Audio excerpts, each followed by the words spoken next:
Bismillahirrahmanirrahim. Assalamualaikum warahmatullahi wabarakatuh. Waalaikumsalam warahmatullahi wabarakatuh. Alhamdulillah, asyhadu an la ilaha illallah wahdahu la syarikalah wa asyhadu anna Muhammadan abduhu wa rasuluh. Allahumma shalli ala Muhammad wa ala alihi wa ashabihi ajma'in, amma ba'du. Bapak Ibu jamaah maghrib rahimakumullah dan adik-adik semuanya, kita panjatkan syukur kehadirat Allah Subhanahu wa taala atas segala nikmat dan karunia-Nya. Pada sore hari ini kita dapat melaksanakan jamaah maghrib dan diteruskan dengan kajian rutin. Bapak Ibu rahimakumullah, dalam suatu hadis Rasulullah SAW bersabda, "Ad-dunya bustanun tazayyanat bi khamsati asya'in, ilmil ulama wa 'adlil umara wa ibadatil ubad wa amanatil tijar wa nasihatil mukhtarifin." Jadi hadis ini Bapak Ibu sekalian itu menggambarkan tentang dunia, bahwa dunia itu digambarkan sebagai sebuah taman. Coba kita bayangkan itu taman kemambang gitu ya. Jadi taman yang dihiasi dengan tumbuh-tumbuhan, bunga-bunga yang indah gitu kan, air yang gemercik gitu. Ketika duduk-duduk di tengah-tengah taman yang bunganya begitu indah-indah, baunya harum mewangi semerbak gitu. Pepohonan hijau royo-royo, ada air yang mengalir, aduh enak sekali. Tambah maning kalau nonton TV, apa kalau macan IBA gitu kan, nyaman sekali. Jadi itu digambarkan dunia seperti itu. Nah, dunia itu digambarkan oleh Rasulullah sebagai sebuah taman. Taman yang dihiasi dengan 5 hal ini. Jika 5 hal ini ada dan itu tumbuh dengan subur, waduh, rakyat itu bisa hidup tenang dan makmur. Siapa mereka itu? Yang pertama adalah ilmil ulama, yaitu dunia yang dihiasi dengan orang-orang yang cerdik pandai. Pandai di bidang ilmu agama, pandai di bidang ilmu pengetahuan umum dan teknologi. Itu dunia luar biasa. Orang-orang yang ahli di bidang ilmu agama itu yang menyampaikan fatwa-fatwa, mana yang halal, mana yang haram, mana yang benar, mana yang salah, mana yang hak, mana yang batil, mana yang bermanfaat, mana yang berbahaya. Dan para ulama yang menancapkan sikap jiwa keikhlasan kepada masyarakat, para ulama yang menjadi penerang kehidupan ini,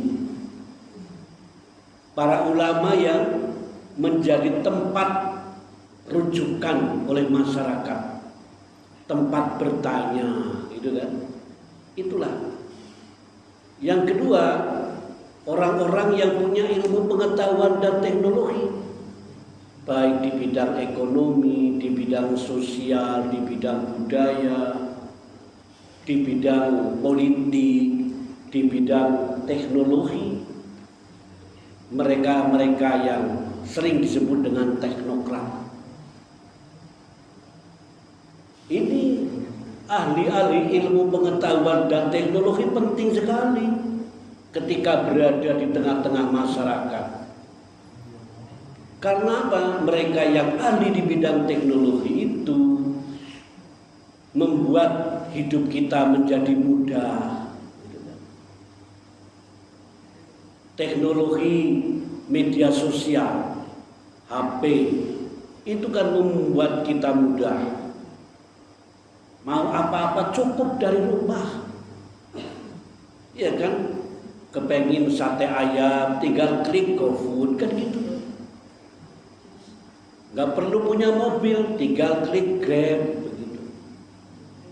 Jangan kepengin bayar PDAM, bayar rekening listrik, bayar Telkom, udah gak perlu pergi-pergi, tinggal klik di rumah. Yang penting ada saldonya. Klik orang saldonya ya orang mau dibodi, orang bisa bayar apa-apa. Nah, ini teknologi kan jenengan jadi mudah. Komunikasi, video call dengan anak, dengan cucu yang ada di Jawa, yang ada di luar Jawa, yang ada di luar negeri, bahkan di luar angkasa. Nah, sekarang sudah bisa dengan teknologi yang begitu canggih. Nah, ketika kedua orang ini baik yang ahli di ilmu agama, ahli di bidang teknologi menyatu di tengah-tengah masyarakat, luar biasa masyarakat. Rohaninya terpenuhi, jasmaninya terpenuhi. Lalu yang kedua yaitu wa'adil umara, penguasa yang adil. Penguasa yang adil itu yang menjadikan kita tenang, kita nyaman. Tetapi Bapak Ibu sekalian, ketika para ilmuwan tadi, baik di bidang agama, kalau ilmuwan di bidang agama, karena di dalam hadis itu Bapak Ibu sekalian juga disebutkan bahwa di samping ilmu ulama, tetapi iblis, nah ini iblis itu menancapkan bendera di samping orang-orang ilmuwan. Itu apa? Rasa dengki. Faida iblis ya, faja'al iblisu bi khamsati asya'i juga. Iblis menancapkan bendera-bendera di samping para ulama tadi. Apa itu? Ja'al hasadu farakazahu fi jambil ilmi. Iblis menancapkan sifat dengki di tengah-tengah orang-orang alim, para ulama, para teknokrat. Akhirnya apa? Tidak jarang orang-orang ulama yang kita hormati, yang kita hargai, kemudian ulama itu malah saling dengki-mendengki. Jenengan kalau membaca media sosial itu, Masya Allah, satu kiai menjelekkan kiai yang lain, ya kan? Satu ulama menghina ulama yang lain. Karena apa? Karena kedengkian itu. Seorang ulama menyatakan ulama A itu murtad, sudah keluar dari Islam. Nah, kalau ulama sudah dengki, saling mendengki, masyarakat bingung mana yang akan diikuti, gimana? Kemarin begitu peristiwa Gus Miftah, ya kan? Seorang kiai yang menghina ya. Jangan ngarep gelewean bapak ibu, tapi yang kedapasan nanti. Akhirnya masyarakat tidak terima kan, seorang penjual es yang dihina oleh Gus Miftah, darani goblok ya ora. Bakul es goblok kowe, esnya dendol. Wah, real. Kiai ngomong goblok. Bakul es goblok bener. Tapi akhirnya kan bakul esnya seneng kan, diumrohna, iya kan? Nganangane awe bantuan, iya kok. Wah, nganangane pada mendukung. Aduh. Angger kepengin kae dong goblok namane ora apa-apa iki. Jadi kode di goblok kenal itu malah udah akeh. Lah itulah. Ya jadi itu ulama. Ulama sudah mulai misalnya. Yang berbahaya kan kalau ulama kiai membenarkan yang salah, menyalahkan yang benar. Masyarakat bingung. Apalagi ulama yang kemudian menjual belikan agama. Yastaruna bi ayatillah thamanan qalila. Menjual agama itu dengan harga yang murah. Alhamdulillah sekarang ya ada, tapi ya dulu ketika tahun 71, 81 waktu rame-ramenya partai politik ya, hanya ada 3 partai. Saya ingat betul itu, masih kecil. Ada nomor 1 P3, nomor 2 Golkar, nomor 3 PDI kan. Rame, Pak Rasul ingat itu. Sing apa dengannya? Sing P3 ngomong wala taqrabu hadhihi syajarah. Janganlah kalian mendekati pohon ini. Ini kata Al-Quran. Kalian gak boleh mendekati pohon ini. Pohon apa? Pohon beringin. Wah. Kemudian yang pohon beringin juga gak rela mengeluarkan ayat lagi. Barang siapa yang tinggal di bawah pohon, gitu kan, maka dia akan merasa sakinah, merasa tenang dan tentram. Wah. Pohon apa? Pohon beringin. Perang ayat, gitu kan?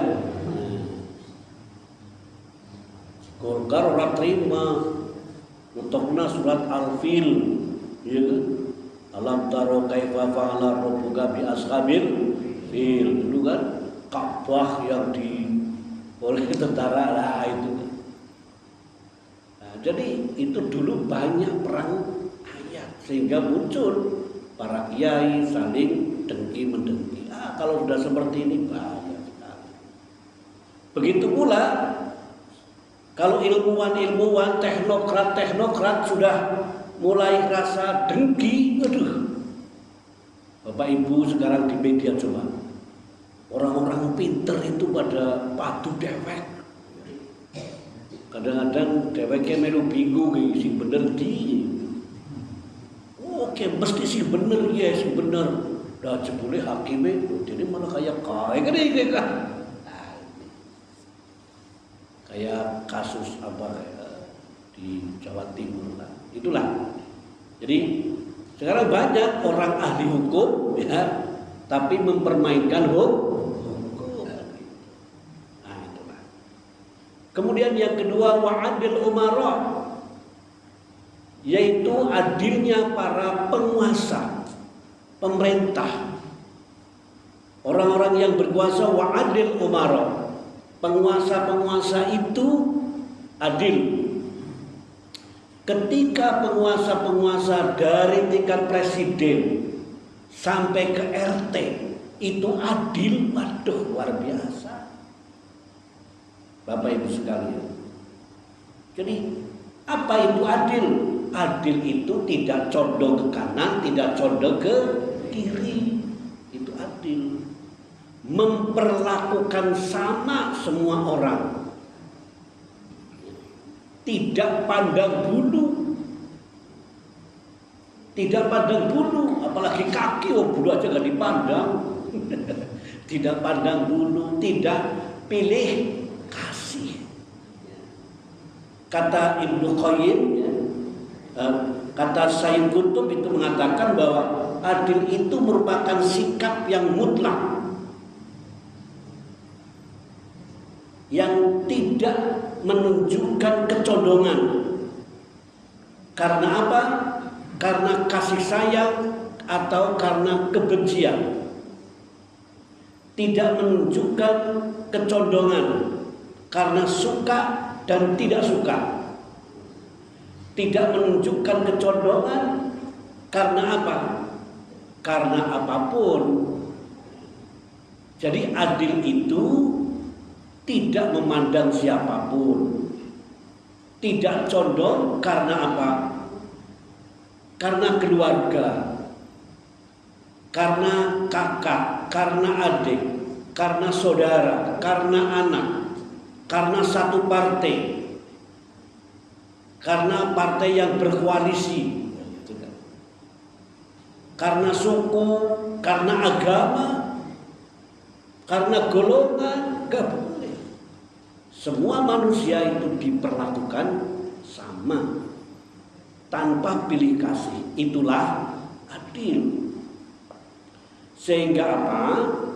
Ada satu kata mutiara yang sangat terkenal, yang sering kita dengar, yaitu tiba di mata dipincangkan, tiba di perut dikempiskan.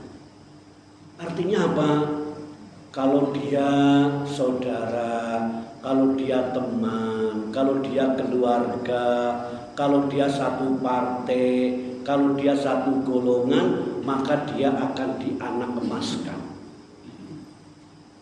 Tetapi kalau bukan keluarga, bukan saudara, bukan satu partai, bukan satu kelompok, bukan satu golongan, maka dia dianak tirikan. Itu adalah sikap-sikap yang tidak adil. Makanya di dalam hadis itu disebutkan wajah bil juri farakazahu fi jambil hilmi. Maka iblis itu menancapkan sifat zalim kepada penguasa itu tadi. Sehingga apa? Penguasa bersikap zalim. Nah, kalau penguasa zalim, maka yang terjadi apa? Terjadi adalah kepincangan, ketidakadilan. Itu akan membuat keruh di masyarakat. Bukan sekedar keruh, akan membuat sengsara di masyarakat. Coba Bapak Ibu sekalian, ketika Amr bin As itu pernah diangkat pada zaman Khalifah Umar bin Khattab. Dia itu pernah diangkat sebagai ya sekarang bidang tentara, sebagai komandan perang ketika melawan Romawi, kemudian menang. Maka diangkatlah dia sebagai gubernur di Mesir. Nah, suatu ketika dia jadi gubernur, istananya mewah, dia ingin mendirikan masjid. Dan di dekat masjid itu ada rumah reot milik Yahudi. Kemudian diminta supaya bergeser, gak mau. Direlokasi, tidak mau. Pokoknya tidak akan dijual tanah itu dan rumahnya. Lalu karena gubernur punya kekuasaan, minta kepada tentara, Satpol PP kalau sekarang gitu ya, supaya menggusur rumah Yahudi itu. Tapi dia bersikukuh gak mau. Kemudian dia sangat sakit hati terhadap gubernur Amr bin As. Karena apa? Karena rumahnya akan digusur. Maka dia bertekad ke Madinah menemui Khalifah Umar bin Khattab. Sekalipun di perjalanan dia sangat ketar-ketir. Gubernurnya saja seperti itu, kayak apa khalifah? Jangan-jangan lebih menakutkan. Nanti diusir, nanti malah dianiaya pokoknya. Tapi orang Yahudi itu punya tekad yang sangat kuat. Saya harus ketemu dengan presiden istilahnya sekarang. Saya harus ketemu dengan Khalifah Umar bin Khattab dan minta keadilan. Kemudian datang sana sambil antara cemas-cemas harap. Kemudian di Madinah ketemu dengan seorang laki-laki yang sedang duduk di bawah pohon. Dia bertanya, "Maaf Tuan, bisa saya tanya?" "Oh boleh, kenapa?" "Saya ingin ketemu dengan Khalifah Umar bin Khattab. Mungkinkah?" "Bisa." "Oh mungkin, bisa itu bisa." "Apakah Tuan bisa menunjukkan di mana Umar bin Khattab itu, Khalifah itu?" Dia jawab, "Umar bin Khattab itu istananya di atas lumpur." Kaget melihat gubernurnya saja begitu, masa di atas lumpur. Bahkan pengawalnya itu adalah orang-orang miskin dan janda-janda. Kaget lagi dia. Bayangnya seperti apa Umar bin Khattab? Bisakah Tuhan menunjukkan tempat khalifah? "Ya ini khalifah ada di depan." Kaget lagi. Ternyata yang ditanya itu adalah Khalifah Umar bin Khattab. Luar biasa. Kemudian dia jelaskan, begini Gubernur Amr bin As, begini rumah saya mau digusur dan lain sebagainya, saya minta keadilan. Lalu kata Umar bin Khattab, "Coba kamu ambil tulang yang ada, tulang onta ini, kamu ambil yang ada di tempat sampah." Bingung dia. Minta keadilan kok malah diberi tulang. Ambil tulang itu. Kemudian dia ambil tulang, diberikan kepada Umar bin Khattab. Lalu oleh Umar bin Khattab pegang tulang itu, dia ambil pedang, digariskan garis lurus, kemudian dikasihkan kepada orang Yahudi itu. Bawa tulang itu, berikan kepada Amr bin As. Pulang, segera berikan kepada Gubernur Amr bin As. Dia pulang sambil bingung, mencari keadilan kok duit tulang. Kemudian sampai di Mesir, berikan kepada Gubernur Amr bin As. Kaget dia, sambil mengatakan bahwa kami baru ketemu dengan khalifah dan diberi tulang ini untuk tuan.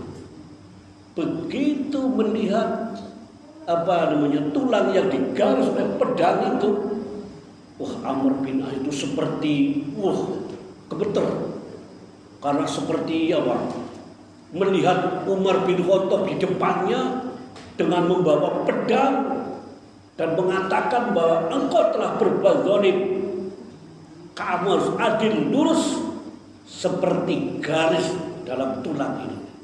Kalau enggak, pedang akan saya penggal lehermu. Itu perasaannya begitu takut. Kemudian sampaikan kepada Satpol PP itu, sudah, itu rumah diperbaiki yang bagus lagi. Jangan digusur. Ini demi keadilan kita semua. Akhirnya enggak jadi. Nah, itulah pemimpin Khalifah Umar bin Khattab yang begitu menerapkan keadilan di dalam kepemimpinannya. Maka jangan heran ketika era Umar bin Khattab, rakyat itu makmur jibar-jibur. Karena apa?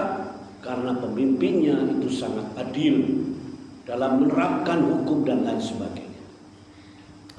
Dan itu sudah dicontohkan oleh Rasulullah Sallallahu Alaihi Wasallam. Sampai Rasulullah sendiri bersabda begini, "Lau kanat Fatimah asraqat laqattu yadaiha." Seandainya Fatimah itu mencuri, maka akan saya potong tangannya. Tuh bapak-bapak, ibu-ibu, ana ora wong tua sing kaya kisiki. Yo ono yo. Ora nang golek. Malah wong ji kan senajan anaknya salah ya ditutup-tutupi mbok. Iya bayar pe gelem ya ora. Sing penting anaknya jatuh hukum ya mbok. Nah contohnya kayak sing nang Jawa Timur ini. Siapa Ronald Tanur itu kan. Dia kan sudah ketahuan memang membunuh pacarnya. Tapi kan kemudian ternyata istrinya nyogok 3,5 miliar kan. Sehingga anaknya dibebaskan. Nah, tapi sekarang sudah kondangan mafia itu. Akhirnya semuanya kena itu. Itulah keadilan Bapak Ibu sekalian. Jadi kalau penguasanya itu adil, masyarakat itu sejahtera. Maka insya Allah pemerintahan sekarang ini yang saya dengar kabar-kabarnya Presiden Prabowo itu kan, pokoknya koruptor saya maafkan, yang penting mengembalikan kan gitu. Jarang-jarang koruptor mau mengembalikan. Nyolong 5 miliar sih kebaliknya 250 juta. Jadi apa namanya? Itulah keadilan. Insya Allah Pak Prabowo sudah sampai dalam pidato saya membaca luar biasa ini orang mempelajari bagaimana zamannya Daulah Umayyah, Daulah di mana umat Islam itu pernah menguasai dunia sampai 750 tahun, 7,5 abad umat Islam menguasai dunia. Dan di situ negara-negara yang dikuasai penuh dengan keadilan, penuh dengan kemakmuran. Zaman keemasan umat Islam. Belajar dari situ, intinya adalah pada keadilan. Kemudian yang ketiga adalah wa ibadatul ubbad, yaitu taman yang dihiasi oleh orang-orang yang suka beribadah, orang-orang yang soleh. Jadi ketika negara, ketika masyarakat kita banyak yang ibadah, yang taat kepada Allah dan Rasulnya.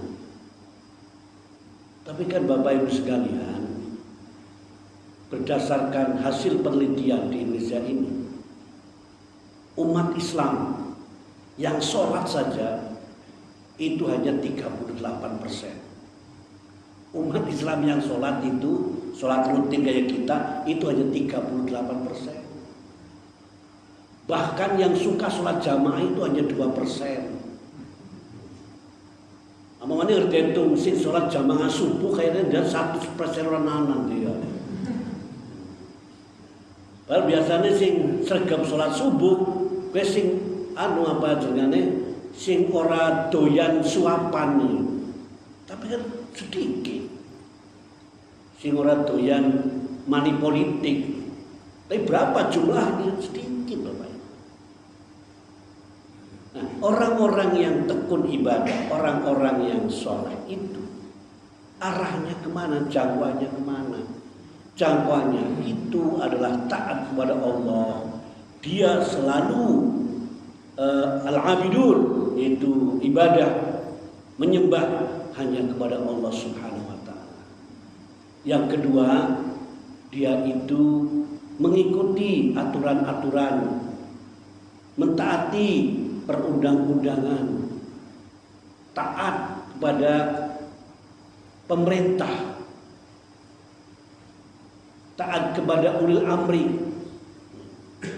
Nah, sehingga kalau masyarakat kita dihiasi dengan orang-orang yang baik, orang-orang yang taat beribadah, Masya Allah, Allah sudah menjanjikan, laukan ahlul qura amanu fattaqu la fatahna barakatun minas samai wal ardh. Seandainya penduduk bumi ini beriman dan bertakwa, maka Allah akan menurunkan berkah dari langit dan dari bumi. Nah, itu janji Allah, dan Allah tidak pernah mengingkari janjinya. Innallaha la yukhliful mi'ad. Allah tidak akan mengingkari janji. Beda kalau manusia. Kalau manusia kan banyak yang mengingkari janji ya. Dajjal kayak ini calon presiden, calon gubernur, calon bupati, calon anggota legislatif, boleh janji-janji wah luar biasa. Titeni bae. Menungsa kowe akeh sing lombok nggih mboten. Kau yang berjanji, kau yang itu. Jadi istilahnya apa? Sore tempe esok kedelai ya. Jadi udah apa banyak orang-orang yang mengkhianati, yang tidak menepati janji. Nah, Bapak Ibu sekalian, orang-orang yang soleh, orang-orang yang tekun ibadah, itu adalah yang menghiasi masyarakat kita yang luar biasa. Tetapi apa? Kata Rasul, waja'a birriya farakazahu fi janbil ibadah. Tapi iblis itu menancapkan sifat riya kepada para ahli ibadah. Nah, kalau para ahli ibadah ini sudah mulai riya, ya, artinya melakukan sesuatu tidak karena Allah, tidak ikhlas, apa jadinya? Kalau Allah dalam Al-Quran, ya haba'an mansura, amal-amal yang dilakukan itu akan menjadi apa? Haba'an mansura, yaitu seperti apa? Debu-debu yang berterbangan. Debu-debu yang berterbangan itu kan menimbulkan polusi. Polusi itu menimbulkan penyakit, sesak napas dan lain sebagainya. Jadi gambaran amal yang tidak ikhlas ya seperti itu. Makanya Bapak Ibu sekalian menimbulkan, oh ala jebule kayak wong anu ya. Oh ala jebule. Nah jadi sing mikirnya ketone ikhlas banget tapi ternyata tidak ikhlas.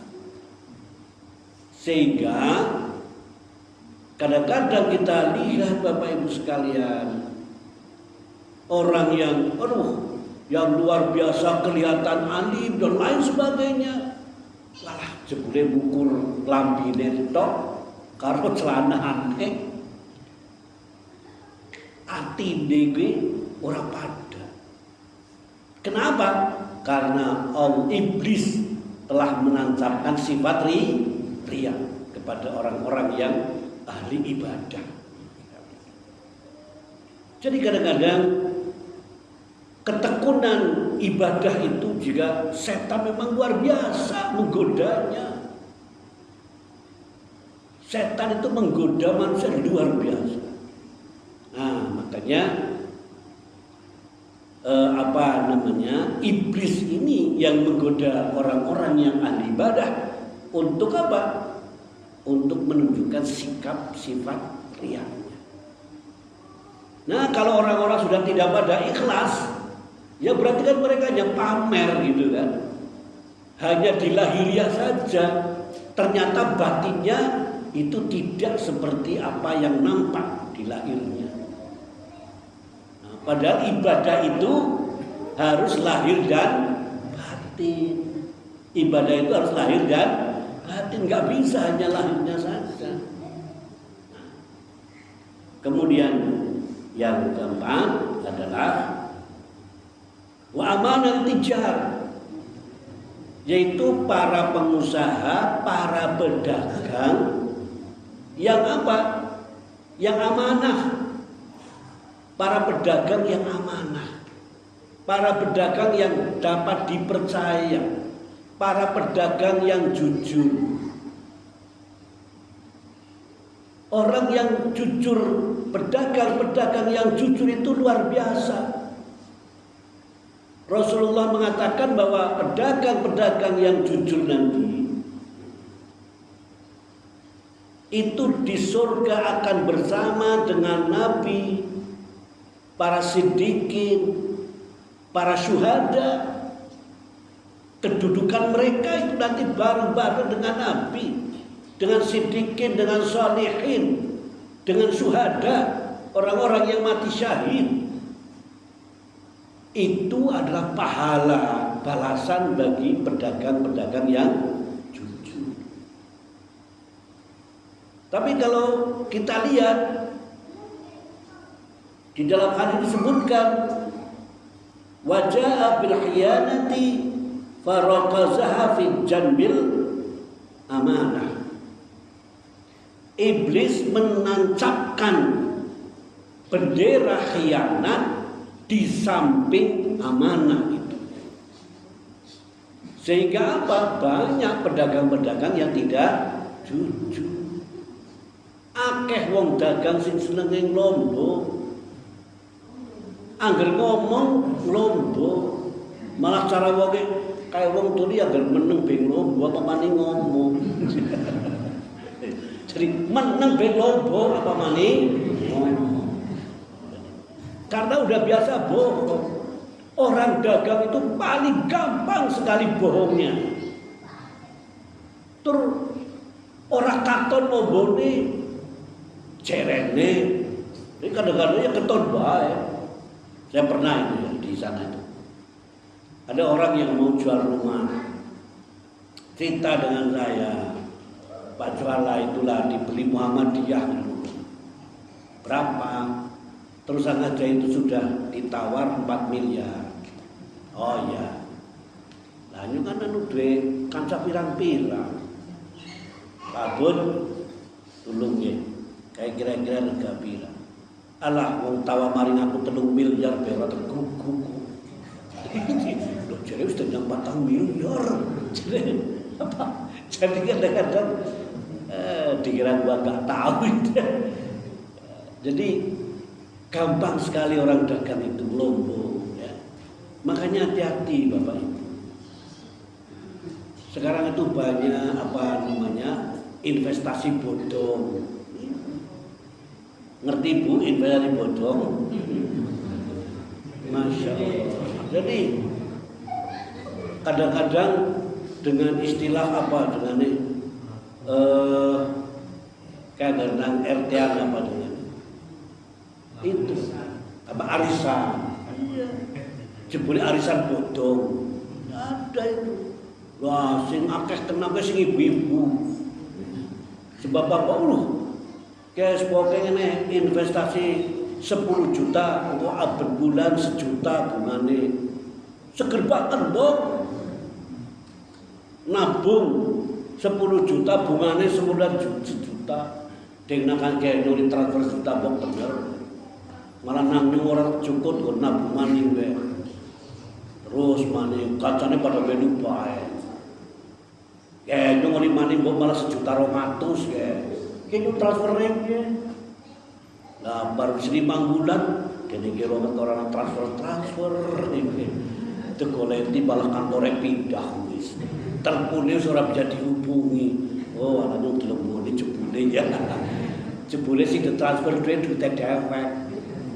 Dari kan transfer 1,2 juta kan seneng, ngesek maning transfer 1,5 juta, oh seneng banget, tambah maning malah rada cukup duitnya, jebule bar 5 bulan tetelepon beng ora bisa, oh alah investasi bodong, lanjut dengan kudu hati-hati siki, maning zaman aya wene iki, nah, sebab apa?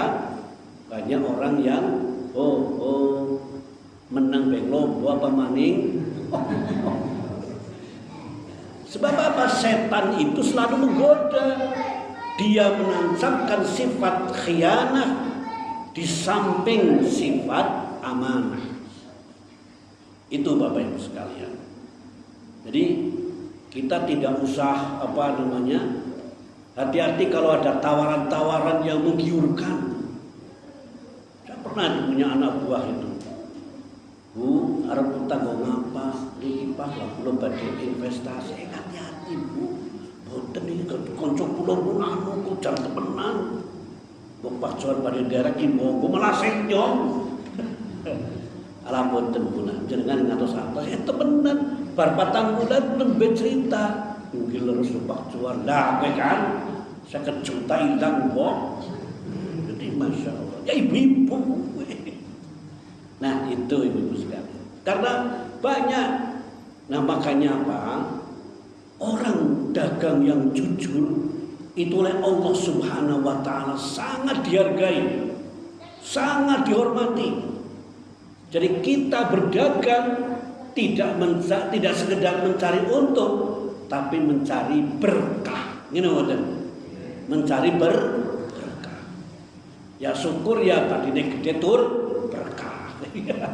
Karena kemudian yang ini, jadi dalam berdagang itu ada batasan-batasannya.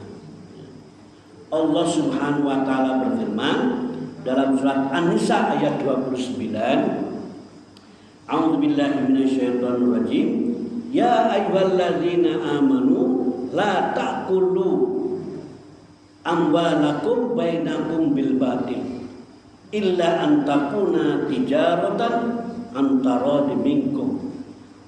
Wahai orang-orang yang beriman, janganlah kamu memakan harta di antara kamu dengan cara-cara batil, dengan cara-cara yang dilarang, dengan cara-cara yang haram. Illa an takuna tijaratan antara minkum. Nah, kecuali kalau Bapak Ibu berdagang suka sama suka, saking ridho. Jadi itu suka sama suka dan ridho. Jangan sampai menganiaya, jangan sampai memaksa, jangan sampai mendzalimi satu dengan yang lain. Kemudian yang terakhir adalah wa nasihatil muhtarifin, yaitu pegawai-pegawai ya, yang disiplin. Berapa jumlah pegawai di dunia ini? Berapa jumlah pegawai di Indonesia ini? Baik yang negeri maupun yang swasta. Kalau mereka dapat bekerja dengan disiplin, wah itu luar biasa. Tidak melanggar aturan, tidak melakukan kecurangan, tidak melakukan pungli. Masya Allah, sekarang PPN naik 12%, pungli baru naik. Ya Allah, jadi PPN naik, pungli baru, pungutan liar baru naik. Lah, ini kan. Itu kan pegawai-pegawai yang tidak disiplin. Apalagi pegawai-pegawai di tempat yang basah-basah ya, di perpajakan, di imigrasi, di perhubungan, di pelabuhan, di ekspor, impor dan lain sebagainya. Itu kalau pegawai-pegawainya tidak disiplin, wah, tingkat kebocorannya sangat tinggi. Malah menurut Presiden kita mengatakan bahwa kebocoran anggaran itu mencapai 30%. Ini sudah bukan kebangetan lagi Pak Bu. Ini sudah kebangetan. Kebangetan di atas kebangetan. Bocor sampai 30% anggaran. Ini Pak Prabowo yang mengatakan, maka dia hati-hati kepada para koruptor. Nah, wa nasihatil muhtarifin. Nah, kemudian apa? Kemudian setan itu, kata Nabi, waja'a bil ghasyi farakazahu fi janbin nasihah. Kemudian setan itu, iblis itu menancapkan sifat tipu daya kepada para karyawan-karyawan yang disiplin itu. Setan menggoda luar biasa. Lah godaan uang sampai miliaran, godaan emas batangan. Siapa sih orang minder? Oh, duit sampai 3 miliar, duit 5 miliar, duit sampai 900 miliar, emas batangan sampai 50 kilogram, bukan 50 gram, 50 kilogram sudah duitnya pirang. Uang sampai 1 triliun, jajal pirang kadi gitu. Amaling 1 triliun duitnya ewon kabeh. Itulah tambah maning 1 triliun go tuku kerupuk. Ya. Jadi kalau pegawai-pegawai itu tidak disiplin, wah ngeri negara kita ini. Tetapi kalau pegawai-pegawai disiplin, mengikuti aturan yang ada, tidak korupsi, tidak ada pungli, oh negara ini insya Allah akan makmur jibar. Tapi itulah iblis menancapkan sifat-sifat itu di tengah riba itu. Inilah yang namanya hama. Nah kalau taman sudah kena hama, ya kan sudah harus nyebeli, ya. Isinya ular tok, kan ini gatel dan lain sebagainya. Akeh lemude, ini sudah betah-betah. Itulah gambaran dunia yang digambarkan oleh Rasulullah Sallallahu Alaihi Wasallam. Demikian Bapak Ibu semuanya, kurang dan lebihnya mohon maaf. Nasrul minallah fathun qarib wa basyiril mu'minin. Wassalamualaikum warahmatullahi wabarakatuh.